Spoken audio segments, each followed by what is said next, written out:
Tere ilusat esmaspäeva! Mina Liina Vetik jagan sulle mõtteid täna sellel teemal, kuidas siis ikkagi saada seda, mida sina endale tahad. Tõenäoliselt, kui sa siin oled ja vaatad neid minu videosid, siis sinu jaoks on oluline võib-olla vabadus, võib-olla teha seda, mis sul silma särama paneb ja ka paratamatult materiaalne heaolu või jõukus. Eks sa tahad paremat elu kvaliteeti omale saada. Selleks, et sellist elu saada, on sul vaja sõidukit või vahendit, kes kuidas nimetab, ja selleks on võimalus nimega ettevõtlus. Et jah, kui me tahame tõelist materiaalset heaolu, siis tõenäoliselt varem või hiljem ja vabadust, siis sa varem või hiljem jõuad ettevõtluseni. Ja miks on ettevõtlus hea? Sellepärast, et ta lihtsalt võimaldab sulle rohkem ressursse ja just nimelt võimalusi, kuidas neid asju endale saada. Sellepärast, et kui me võrdleme näiteks ettevõtlust palgatööga ja sul tuleb idee, et sa tahaksid midagi teha, nagu minul kunagi ammu oli ühes ettevõttes töötades, mul tuli idee, kuidas me saaks palju efektiivsemat asju teha, siis lõppes see suures pildis sellega, et Liina vallandati, sellepärast, et ma tahtsin kiiremini asjadest saada, ma tahtsin hierarhiast läbi minna kohe, mitte oma nii-öelda supervisoriga rääkima, vaid kohe otsese ülemusega, kes teeb otsuseid, on ju. Ja seal tulevad palgatööl on teised reeglid, seal on teised eeskirjad, kuidas asju tehakse. Ja minul ei sobinud ja sellepärast ongi minu jaoks oluline olnud alati vabadus ja et ma saan kiiresti asjade poole liikuda, kui ma näen, ma märkan võimalusi, eks. Ja ettevõtlus on selles mõttes imeline viis võimalusi haarata ja ettevõtlus pakub ka rohkem ressursse, et sul on neid võimalusi ellu viia, ütleme siis niimoodi. Aga kuhu taha tegelikult asjad lähevad? Ettevõtlus ise on ka paljude jaoks võimalus. Me näeme seda, me märkame seda, aga me ei võta seda vastu. Ja see on siis teile kõigile, kes te vaatate seda videot, mõtlete, et tahaks olla ettevõtja või saada ettevõtjaks, aga siiamaani ei ole seda sammu teinud. Mõni mõtleb aastaid ja ei teegi, eks. See on sellepärast, et me kardame seda vastu võtta. Ja vaata, loodusseadus, sükene asi nagu law of polarity, ehk siis vastandite seadus. See tähendab seda, et igal asjal on vastandid ja kui sul on võimalus, siis sellel peab olema ka vastand nimega takistus, on ju. Ja tavaliselt inimesed, mis mõtlevad takistusteks endale, on raha, mis on tegelikult turvatunde puudumine, suhetes mingisugune asi, võib-olla keegi ei luba mul või keegi solvub selle peale või ma saan kellegi ohtu või mis iganes need põhjendused meil on. Need võivad olla tervislikud seisundid, see võib olla meie peas põhjenduseks aeg ja nii edasi, eks. Aga tegelikult selle esimese hirmu all, mida sa päriselt kardad? Vaata, võtame raha, on ju. Oletame, et sa tahad kasutada võimalust nimega ettevõtlus, eks. Siis sa kardad, et äkki sa ei mängi rahaliselt välja. Mida sa kardad päriselt? Kas sa kardad seda, et sa tegid vale otsuse? Mis siis, kui sa tegid vale otsuse? Siin taga peab olema uskumus, elu juhtub alati minu jaoks. Ma sain sellest mingisuguse kogemuse, mis tegi mind inimesena palju tugevamaks. Ja potentsiaalselt, kui su ettevõtlus ei toimigi kohe, on ju, või sa saad selles väljakutseid, siis sa saad palju teadlikumaks, mismoodi näiteks ka päriselt ärimaailmas asjad käivad, kus tuleb raha ja nii edasi. Ja sa oled palju hinnatum inimene ka palgatööl selle tulemusena. Potentsiaalselt. Ehk sa alati võidad, võina. Mis sa kardad kaotada? Kas sa kardad päriselt raha kaotada? Raha on alati võimalik juurde luua. Raha on taastuv ressurss, võina. Need on ühed uskumused. Kui sa tahad ettevõtjana näiteks, sa tahad ettevõtjana kasvada, täpselt samamoodi, sul on mingisuguse võimalus. Oletame, et sa oled pannud omale sihiks kasvada, ma ei tea, X käibega ettevõtjaks, 100 000, ma ei tea, 7 figures, mis iganes on sinu see siht, võina. Ja nüüd, nii kui sa sead sihi, siis sul tekib võimalus, sa märkad võimalust, kui sa otsustad ära, et minust saab selline ettevõtja, siis sa märkad võimalust, mis aitab sul sinna jõuda. Aga sina vaatad, teistpidi peab olema, law of polarity peab olema takistus ja sa märkad ka takistust. Nüüd on see küsimus, kas sa päriselt võtad vastu selle võimaluse, et liikuda oma sihi poole edasi onju. Või sa valida takistuse, sest sul on seal taga hirmud. Aga lähme nüüd sügavamale hirmudega, onju. Ma tulen tagasi selle näite juurde, et oletame, et sa tahad saada ettevõtjaks, eks. Sa tõid vastuseks raha, sa tõid selle, ma ei tea, suhted või mul ei ole aega või mis iganes. Vaata sinna natukene kaugemale, miks sa päriselt ei võta vastu seda võimalust, onju. Sellepärast, et alati on lahendused. Aga teate, mida me päriselt kardame? Me kardame seda inimest, kelleks on vaja saada, kelleks meie peame muutuma. Ja see inimene on palju teistsugusem, kui oli see inimene, kes sa pidid lapsepõlves olema. Kellegi oma autoriteedi jaoks, ema, isa, kellegi vanavanemad või kes oli sinu jaoks autoriteet. Vaata, lapsepõlves me sisuliselt teeme kokkuleppeid, meil on reeglid. Nagu palgatöötajad, meil on reeglid, onju. Nii kaua, kuni sa elad minu katuse all, pead sa tegema nii, nagu mina ütlen, onju.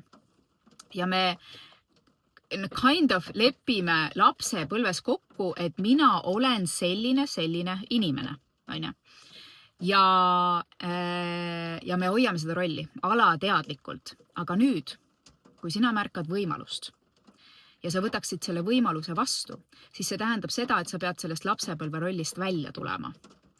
Ja see võib pahandada keda? Sinu autoriteeti, kellega sa tegid selle kokkuleppe, et sina oled selline inimene. Või meie suhtume asjadesse niimoodi. Meie oleme teistsugused. Ja mida sa kardad? Sa kardad, et sind või võeta uue sinana enam vastu. Kes sa päriselt tahad olla? Kas sa tahad olla see avatud võimaluste inimene või sa tahad hoida ennast nendes raamides, mis on toonud sind täna sellesse kohta, kus sa oled, aga edasi ta siit sind ei vii. Võta ennast vastu. Toon sulle näite ka enda koha pealt, just alles eelmise nädala taipamised. Minul on vaja investeerida, kogu aeg ma pidevalt investeerin iseendasse.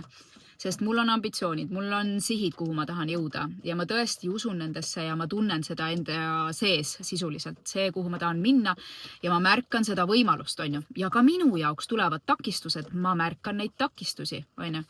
Jah, ma olen harjunud, minul on juba harjumuspärane mõtlemine, et alati on lahendused, onju.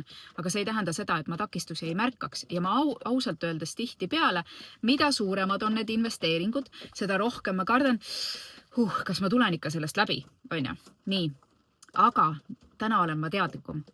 Ja üks näide sellest, et minu esimene ka asi, ma tahan, või tähendab, mitte ei taha, tänaseks juba olen investeerinud sellesse võimalusse, mida ma nägin ja võtsin ette ühe suure programmi jälle, mis võiks siis potentsiaalselt mind ja minu ettevõtet edasi aidata, et luua mulle seda tulemust, mida ma siis elus tahan. Ma üldiselt usaldan ennast, lähen kaasa, aga minu takistuseks oli ka raha.